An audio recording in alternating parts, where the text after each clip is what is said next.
Good afternoon, my Real News Midday TV family. Welcome back to the channel for another news update.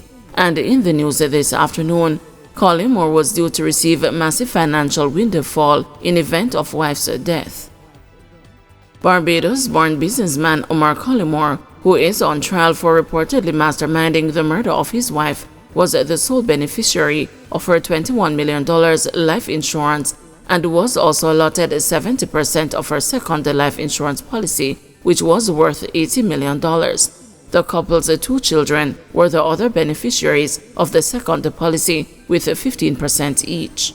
The revelation was made during the testimony of the insurance agent, now branch manager, who had sold the $80 million policy to both Collymore and his wife, Simone Campbell Collymore. According to the witness, Collymore had also apportioned 70% of his life insurance to his wife and 15% each to his two children. The court further heard that the 32-year-old businesswoman's net worth was $150 million and that it was her idea to get an identical life insurance policy with her husband, as she wanted both of them to be on the same page. The 41-year-old businessman is being tried on murder and a conspiracy to murder charges for the double murder of his wife and her taxi driver, Winston Corey Walters. The alleged contract killer Michael Adams and the alleged accomplices Shaquilla Edwards and Dwayne Pink are also on trial on similar charges. The two were killed when men rode up on motorbikes and sprayed them with bullets as they waited to be let inside Campbell Collymore's Forester Ridge apartment complex in Red Hills, St. Andrew on January 2, 2018 at 3:50 p.m. Collymore is accused of orchestrating the murder of his wife, reported to cash in on her multi-million-dollar life insurance policy. The witness, who along with his wife shared a close relationship with the deceased woman, on Tuesday told the court that while Campbell Collymore took out one policy in October 2017, her husband took out two to include a $10 million critical illness policy. His wife, however, had already set up a similar critical illness policy. Collymore's insurance policy was later completed in November 2017 as he was awaiting additional information. The witness also told the court on Tuesday that after meeting briefly with the businesswoman to discuss purchasing her policy, he met the couple in a longer meeting to discuss their policies. Collymore's lawyer, Diane Jobson, however, suggested to the witness during cross-examination that her client never met with the branch manager and his wife. However, the branch manager disagreed. "That's your suggestion," he replied. Jobson further suggested to the witness that his negotiation was done mainly with Campbell Collymore, but the branch manager insisted that he met with the couple. "The only time you met with Mr. Collymore was when he signed the form," Jobson said further. But the witness said that's not true. The lawyer then suggested that her client was not present when the forms for the policy were signed, but the witness again disagreed. Jobson and the witness then had testy exchanges as she grilled him about the date the form was filled out for the life insurance policy.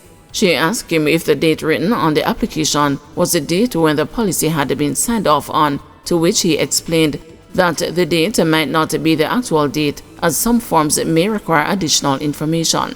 Jobson then asked when was the form filled out. In response, he reiterated that the date on the application form may not necessarily be the same date, as there are times when clients have missing information that is being awaited. Jobson pressed him further for a date after pointing out that the date on the document was July 14, 2017, to which he said the application could have been filled out 2 days before, a week before, and it still needed different documents to sign off on. "That's what I am saying. So can you tell me the date prior to the 14th of July 2017 when you would have met with Mrs. Collymore?" But the witness said he could not remember. "But you can remember that it was the 14th of July, Jobson said, to which the witness replied, "But you also suggested that it was 2013. No, hold on. You said that to me earlier about me knowing her from 2013, the witness continued as Jobson tried to interject. The judge, however, stepped in and told the witness that he could not propose any ideas and that his responsibility was just to answer questions. "Okay, madam, I can't give you a definite date, whether it is the 11th, 12th, or the 10th good," the witness said. Jobson further asked the witness if he could recall what information the company was awaiting from the couple in July 2014 and why the policies were not signed off on then, but he indicated that he could not.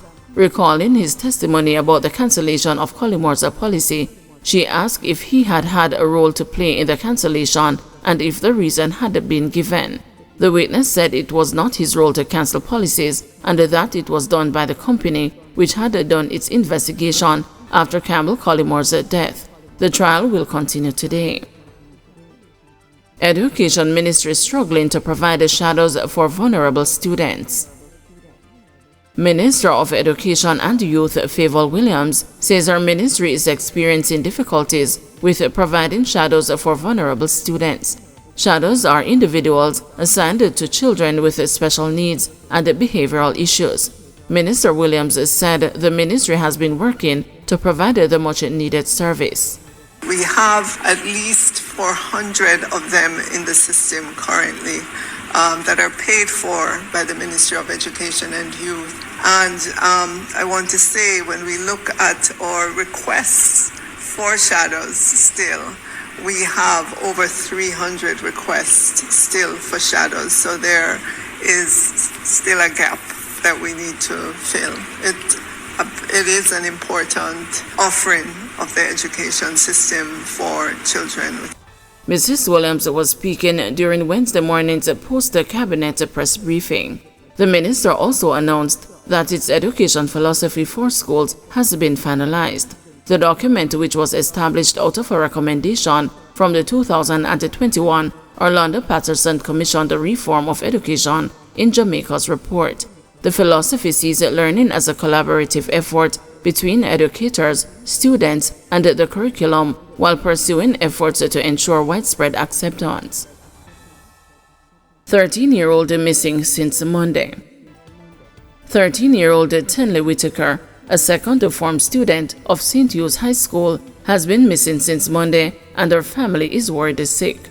We want to ask her why she do this because she is not a child that is in need. I want her to come home. Not even my mother called she not take, and she and her grandmother close, said Ophelia Matthews, the teen's mother. Tenley is of dark complexion and wears a natural hair. Her mother said that the last time she saw her was on Monday morning when she left home in Seaview Gardens for school. Me normally take her to the bus stop, but on Monday, it was her big sister who followed her to the bus stop. I sell downtown, so normally she would meet me at town by 3 p.m. and me carry her back, go put her on bus to go back to Seaview, explained Matthews. When me see the time pass, me start wonder how she not come from school yet. Last week she stayed back at school and call my friend here, and me start say I hope I know that she gonna do again and don't inform me, Matthews said as she reported her daughter missing at the Seaview Gardens police station. Her cell phone on and off, and when I called the school, she was marked absent for Monday, and she did not turn up yesterday, Tuesday. As a mother, my head hurt me and my chest all tightened up. My mother take it very hard too, and everyone just worried, said Matthews. Tenley normally quiet and well behaved, and her grades them good.